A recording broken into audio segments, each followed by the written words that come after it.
In this session of the Purple Coffee Podcast, I speak to Dave Conrey about combining your purpose and passion to build uber success.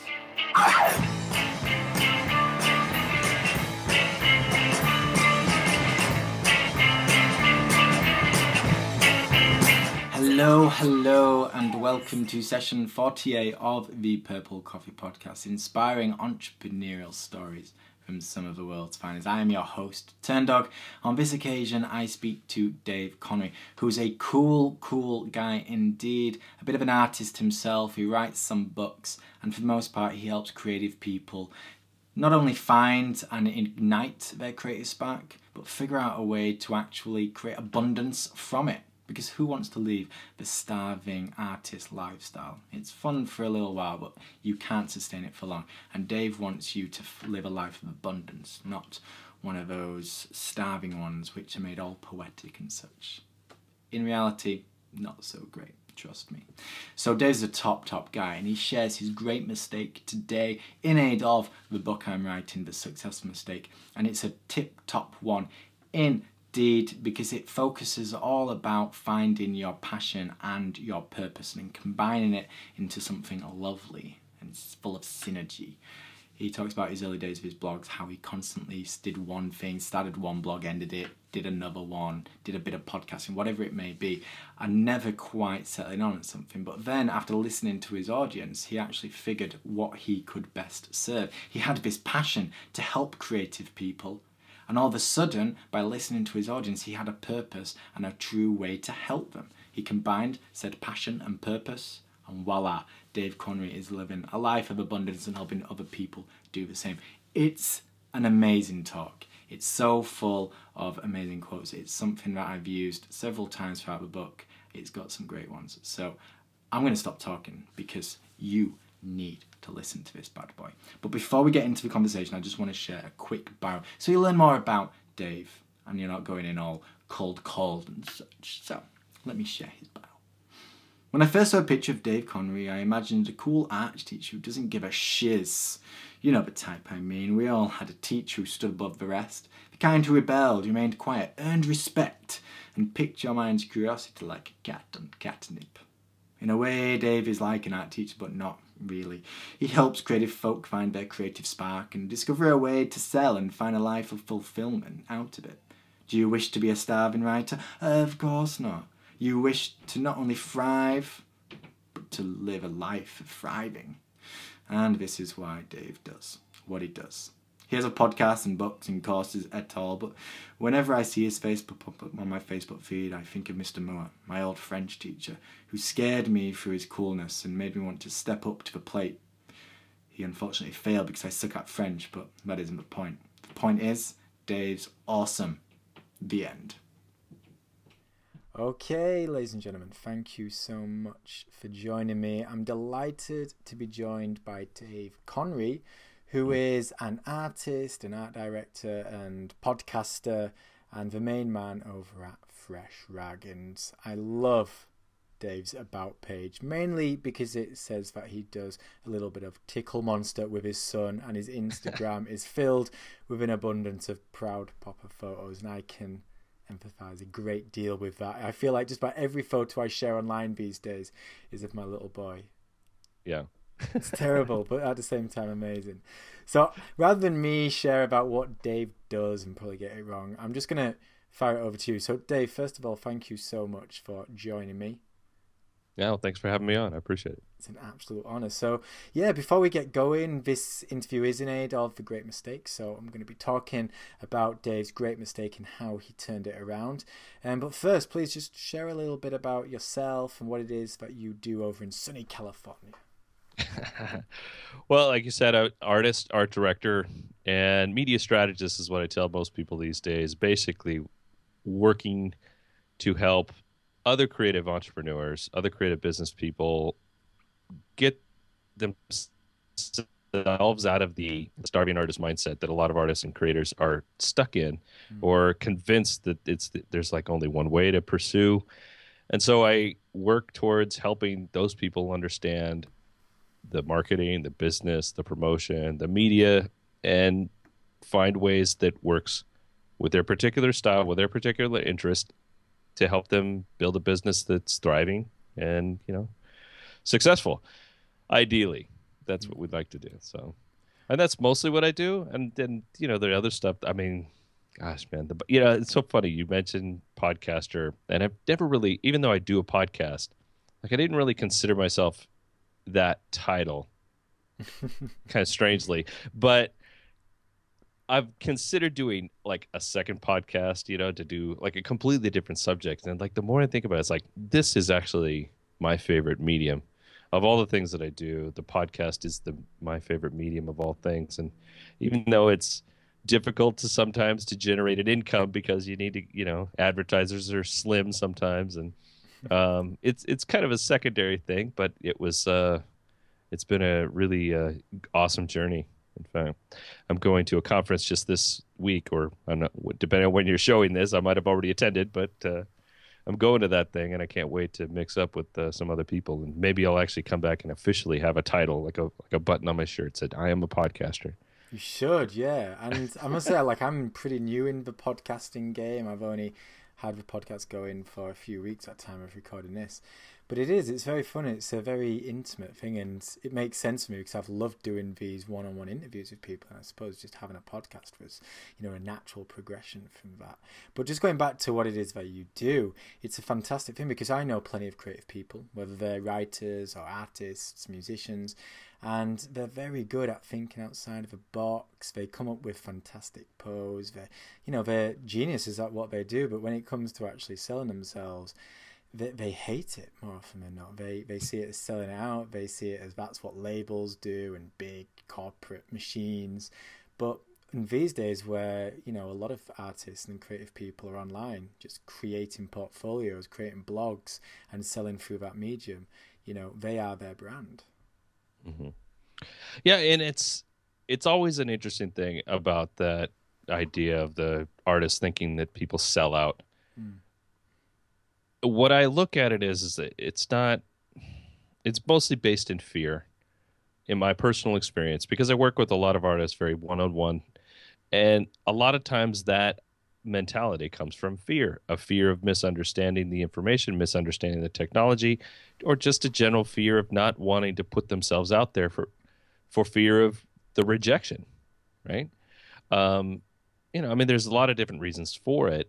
And so it's easy for them to put up the wall of saying, oh, well, that's selling out, because then it's what do you call it? Hyperbole. You can't really argue it, right? It's hard to argue. It's just their perspective on the world. And the only way you're going to get them to change it is if you actually show them, hey, look, you could sell a lot if you just did this thing, right? Yeah. And it would be okay to be that, be that way. But I don't know. It's a constant battle. It's the one thing that I've sworn, to my dying day, I want to make sure that I eradicate the term starving artist from the vernacular of the world. That's my goal, but it's a big one, but we'll see how it goes. Well, I think it's improving, and I think obviously with things like social media and blogging and self-publishing and all the various indie routes that you can go down these days, I think it is getting easier because people do have to do it. It's either, you do it or no one else is. Like there was once upon a time where if you were good, you might get signed up by an agency or something, a record label, and, they would do that graft. But these days, even if you get signed up by them, they still expect you to do the dirty work. So I think it is improving, but it's great to have people like you in the world, because I certainly find it difficult sometimes selling my own work. It is a difficult mindset to get over. But yeah, I hope you conquer that goal. We'll get there one day, Dave. We'll get there one day. So, like I said in the beginning, this is all in aid of my book, The Success Mistake, which is a book about entrepreneurs' big mistakes and how they overcame them, in the hope we can change the mindset of what a mistake means. So, Dave, I'm going to just ask you to share us that fabulous tale of yours where everything just went terribly wrong, but the journey after that and how you turned it around. So, over to you, my good man. Oh man, the problem here is limiting it to just one, because there have been so many. I would have to say the biggest one, and probably the biggest turning point, as far as the history of Fresh Rag, was that originally I started the site in April. I think it was April or March. Yeah, I think it was April of 2012. And I started the site with the intention of kind of being a curatorial site for artists, but specifically artists who worked with paper, whether it was, like, say, a collage artist or somebody who painted on paper or a screen printer or something of that nature. People that work on paper, because I'm big into paper. I would feature independent magazine, creators, because I love magazines. I come from the magazine world, and I was showcasing all that work. But it's at a certain point, it just became, I don't know, it became a little dull for me, and I was like getting a little bit, like tired of posting all the time, and I kind of lost interest. And I had a bunch of other things going on. The kid was in a difficult period, and just a lot of transitional things. And so I stopped, which was probably the number one mistake, is I stopped kind of like updating as often. But what I did find out in that time period is that I went back and looked at my analytics. Between the time I stopped and the time I restarted, I was looking back at my numbers and looking back at my analytics just to see what you know what some of the interests of the people that were reading were at. And what I found is that it wasn't the curatorial stuff that people liked. I mean, they liked it, but what got the biggest response was whenever I talked about my experience from, marketing, my experience from promotion, my experience from graphic design as an art director. Anytime I had those kind of business oriented talks, that's when I had the most response. Those are the ones that were getting shared the most. Those are the ones where I got the most comments. And so I stopped doing the blog, and it was like trying to get my interest back up. And I wrote another post about doing business, and I apologize, I don't remember what the title of that post was, but it got this remarkable response again. And so I just basically changed the site up, and I got so much hate mail. Not hate mail, but definitely a lot of people that said, "What are you doing?" Like kind of like this idea, the selling out idea, like, "Oh, you're changing up the site. It's not what I expected." The people jumped off my email list like crazy, and I was just like, "Yeah, but I feel like this is the direction to take it." And at some point, I was writing these posts, and I was like, "God, man," I was like totally conflicted, because I was losing all these people, but it just felt like the natural progression of where I was supposed to go. And at one point, I was just like, I'd give up for a while. And I don't remember again what started it, but I just got right back into it. This is like the end of 2012.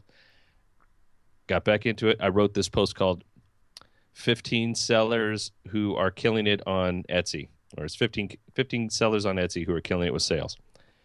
And that thing just blew up. It just blew up with interest. And I didn't think it would, but I just, you write to the formulas of what people say. This makes a great blog post. And I did that, and it worked and it blew up. And then it was just like people just consuming my content like crazy. And I was just like, wow, this is actually kind of cool. And so I just started writing more, and really focused my energy, because I was getting, what I really enjoyed about it was that people were saying, this is good information. This is helping me grow. This is going to help me do better with my work. I can't wait to implement this stuff. And so when I would share just an artist and their work on the page, people would say that's cool, but it didn't get like any kind of interaction with them. When I share a piece of information about how they can improve their business, and they come back to you like, "Oh my God, this is the best thing I've ever heard," or whatever, "I can't wait to implement the strategy." It's like we have this instant connection. We have this rapport, and I'm helping you do better at your job, better at the work that you do. And that was just like, that's it. I knew it. I knew right off the bat that I will not go back to what I was going to do before, and I will not quit now, because I knew that I had found the purpose. I'd found my purpose, and I was ready to, pursue it 100%. Wow. And that was, well, it's almost a year and a half ago, and still picking up steam. Still going strong, still going strong. So I suppose for 8 or 9 months, you were a bit sort of stop-start with the blog. You'd kind of got into it excited. You had an idea of going down one particular path, but you just allowed yourself to stop and start, because things weren't quite going, the way they wanted. So rather than kind of pivot and sort of change direction, you just sort of walked away from it. Is that right? Basically, yeah. I mean, I have a history. I have a long history of starting blogs and then letting them falter, and starting blogs and letting them falter. And I really was in earnest trying to make Fresh Reg work in its original state. But it, just like everything else. And then I talked myself into it. I said to myself, "Oh, you're just going to let this one die again." And so then I let it die, like, or not Yeah. die, but let it trickle off, right? And when I finally hit that point of knowing this feels right, this is actually what I should have been doing all along, and I was getting the reaction from the people. I was like, I knew right then and there. I was like, now I know I will never, well, not never, but at least until this blog has run its cycle completely, I will not give up on this. I will not give up on this project because this is what I'm meant to be doing. And I think this is something that a lot of creative and entrepreneurial minds go through, where they love the idea, don't they? They love starting something new. They plan for it. They do all the design. They make it all sexy, and it's like, yeah, fantastic. But then if it doesn't quite go according to plan, a couple of weeks or a couple of months down the line, all of a sudden it's like, lose a bit of interest. But I've got this new idea, so maybe I'll put all my effort into that, and that one can just do it. And I know from experience, because one of my former mentors, I forget the word she basically said I was, but it was just based around, I've always got these new ideas, but at some point you have to kind of implement them and stick with it, through the thick and the thin. And it sounds like this is what you've kind of done in the past, where you've started up blogs, let them tail off because you've got a new idea. And I think especially the creative mind out there is probably nodding along like, oh, yes, I'm like that. Yeah. I mean, I call it chasing butterflies because they're always like, they're fluttering by like, oh, that's a pretty one. And that's a pretty one. Right. But you never catch any of them because they're flying off, like they're just like, or you catch this one and then like, that one's prettier. Oh, I want that one instead. Right. But it must have been difficult because obviously you'd started off, with a particular idea for Fresh Rag, and you'd built up a bit of a subscription basis. You'd obviously got some fans, and then to kind of change the idea rather than starting afresh, which maybe you would have done in the past. And I would imagine a lot of people would think, oh, well, I've got a new idea, so rather than just pivot my existing business or my existing idea, I'll just scrap that and start afresh from a new one. You tried to obviously take the existing one down a different avenue, but you, like you say, got a bit of hate mail for that, because that must have been quite difficult on an emotional stance. Well, it definitely had me triggered because I had a personal blog where it was just daveconrey.com, which doesn't exist anymore. It actually just points back to FreshRec, but I was kind of conflicted there because it's like, well, should I be carrying this stuff over to that site? And should I even kill this one off? And I was like, I'm going to push through and just see how this works. And yeah, I got some hate mail, but the majority of the subscriber base is definitely stuck around as far as I could tell. And I did lose a considerable amount of email subscribers, but I thought, well, if I'm changing direction and they're not in line with the new direction, then that's okay. Yeah. Because it's not like I'm trying to please everybody. I'm just trying to please the people who can get the most value out of what I'm doing. So it all worked out. Yeah, I can imagine everything that you've learned through this. It's handy for when you're working with clients as well, because you're working with uber creative people who are probably full of ideas all the time. They love starting new projects, but when it comes to finishing them, maybe not so much. Where if you've got obviously this experience to be actually sort of be able to talk to people and say, you've got something good here, it's going through a bit of a rough patch, but if you just kind of keep pushing and maybe make a few tinkers here and there, it can become something great. Yeah. Well, I always tell people that it's like the reason I'm good at what I do is because I've basically gone through all the problems that they've ever seen. I don't ever claim to be, the number one selling artist on whatever site or anything like that, but I do know strategy, I do know marketing, I do know promotion, and what I know what sells sometimes. And so learning the lessons I've learned and going back with the 2 decades of experience I've had in the business that I've done, it's like, it makes sense that people understand that I know what I'm talking about. So. Absolutely.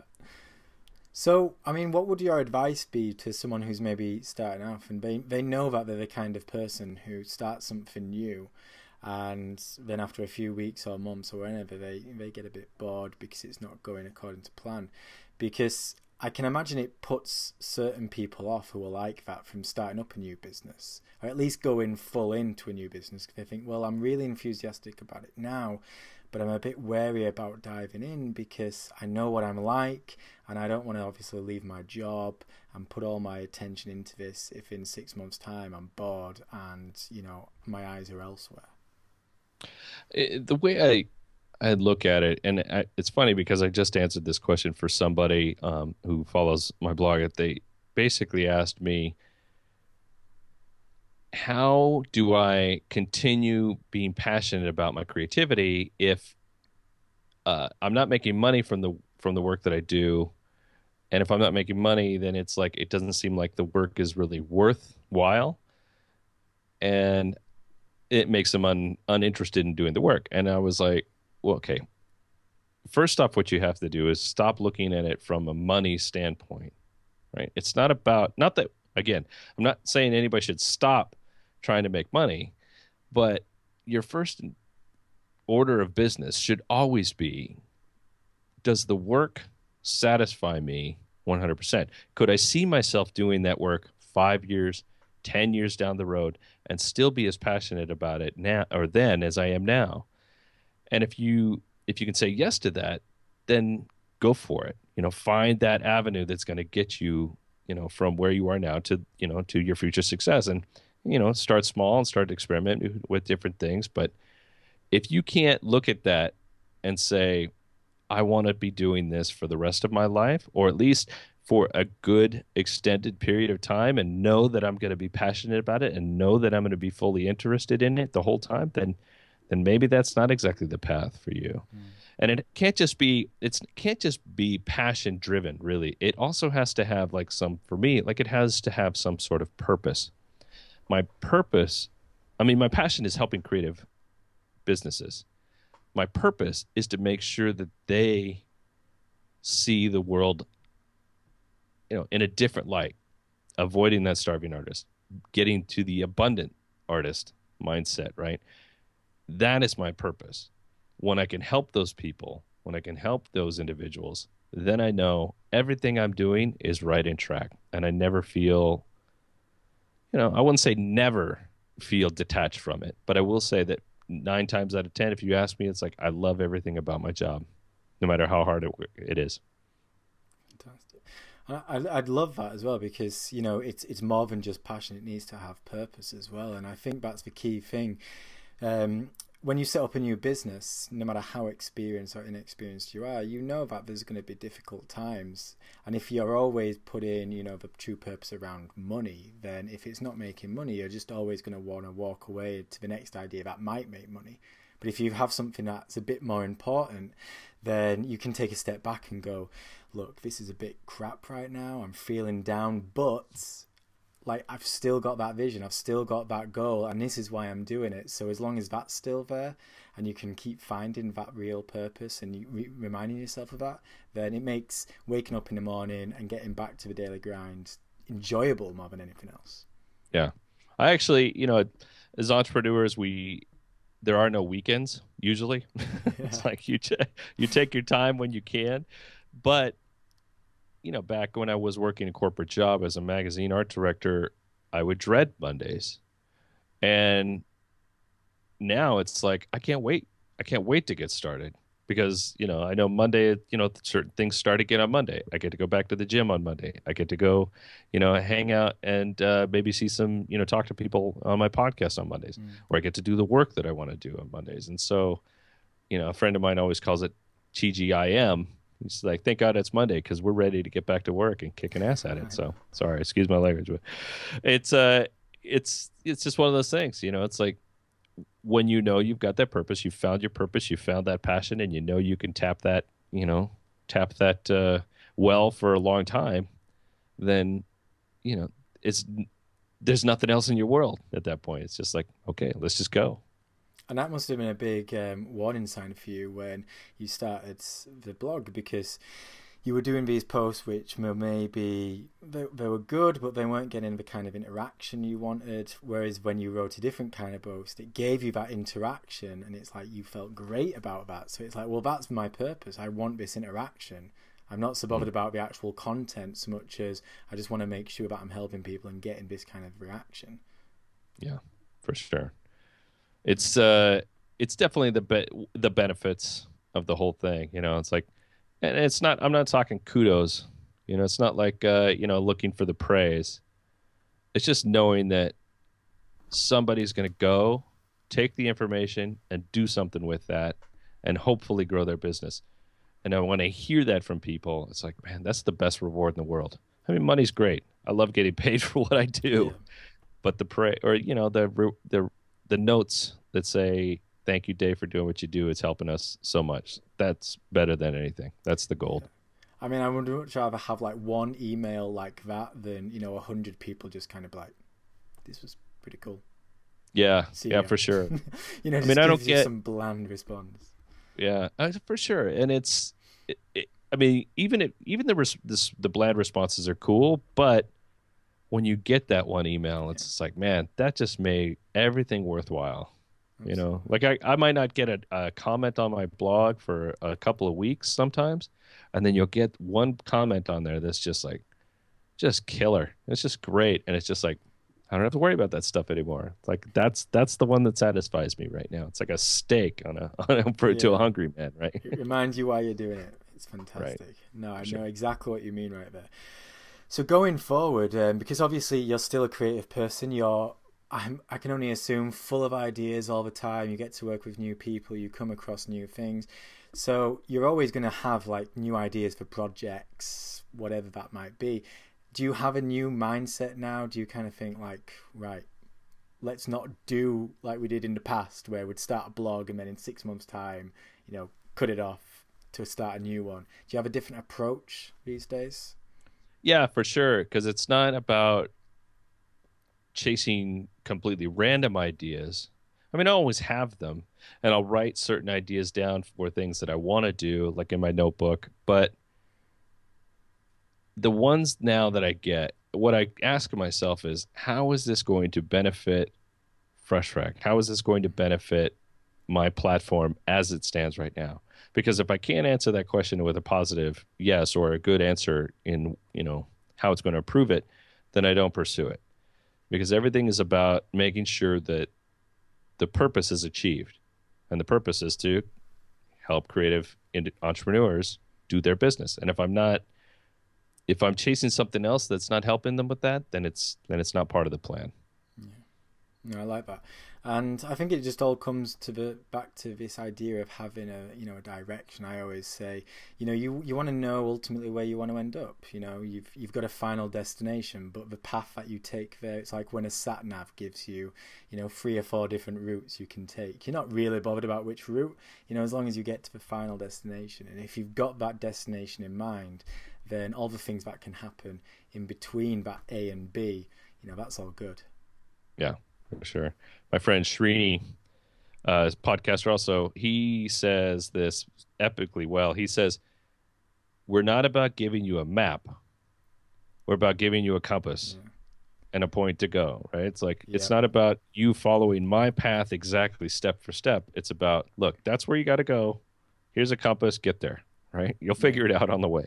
Yeah, no, I love that too. And I remember, I forget if it was in one of his books or his podcasts or something, but I remember when I read that and thought, yes, he's just worded that so well. I loved it. So yeah. And I think it's fantastic. If you can have that purpose and that passion like you were talking about, then when you do go have them dark days, which you're inevitably going to get, then you're able to say, well, it's okay because I'm still going the right way.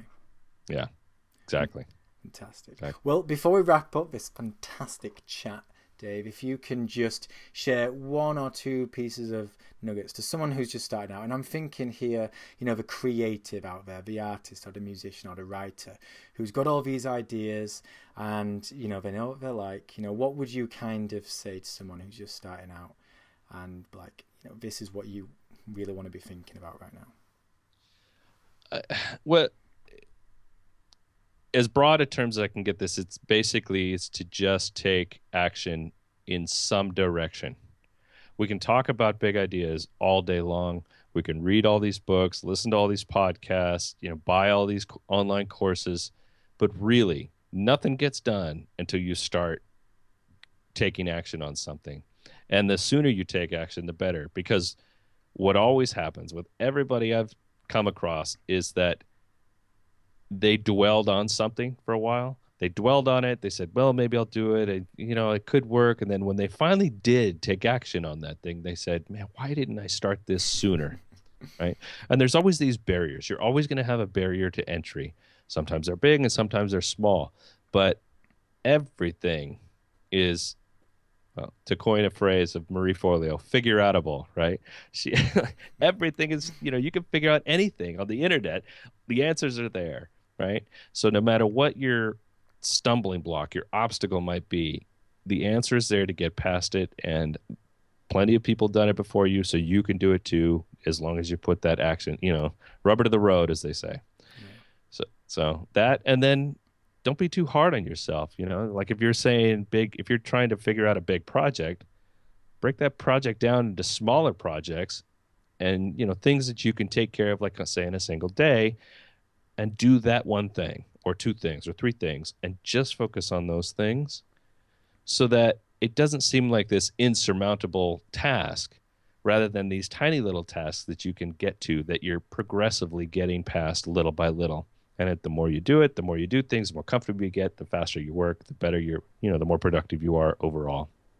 I love that. And I think the second point in particular is very relevant for the creative person, because very often they're used to being able to do things. They're good at what they do, whether they're a writer or musician or whatever. So all of a sudden they've got this bigger, world to think about, this business world, and they're not going to be absolutely brilliant at it all. So if they do, fail at something or don't progress as fast as they want, they're very hard on themselves. But, you can't be too hard because it achieves nothing. So if you're out there, that starving artist, just take some action. Stop dwelling. I love it.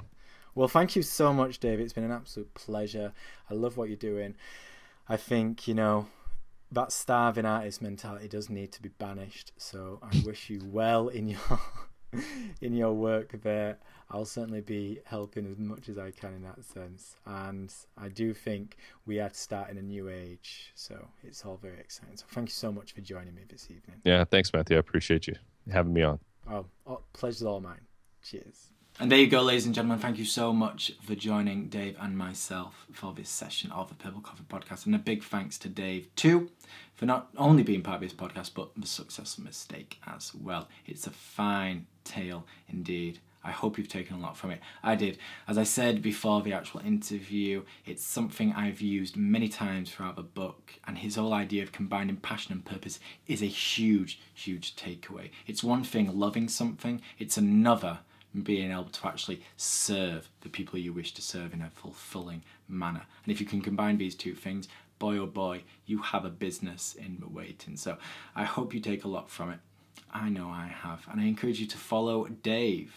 He's got a fantastic site, a great podcast, and some incredible books. And if you're a creative person, he's the exact type of person you should be following here, right now. Oh yes. And you can do so by heading on over to tdog.co/purplecoffee48. That's tdog.co/purplecoffee48. The show notes are there, including all of Dave's links and the things that we've talked about today. And whilst there, please consider leaving a quick rating and reviewing and subscribing to iTunes. It makes no sense to not.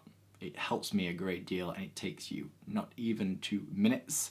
And without further ado, I'm going to bid you farewell. But before I do, please consider reaching out to me on Twitter or Facebook or an email maybe and saying hello. I love creating these podcasts and speaking to you, but ultimately I want to have a conversation with you, and that requires you to get in touch with me. Don't be shy, do it right now. All right, have a great one, and I look forward to speaking to you very shortly. Cheers.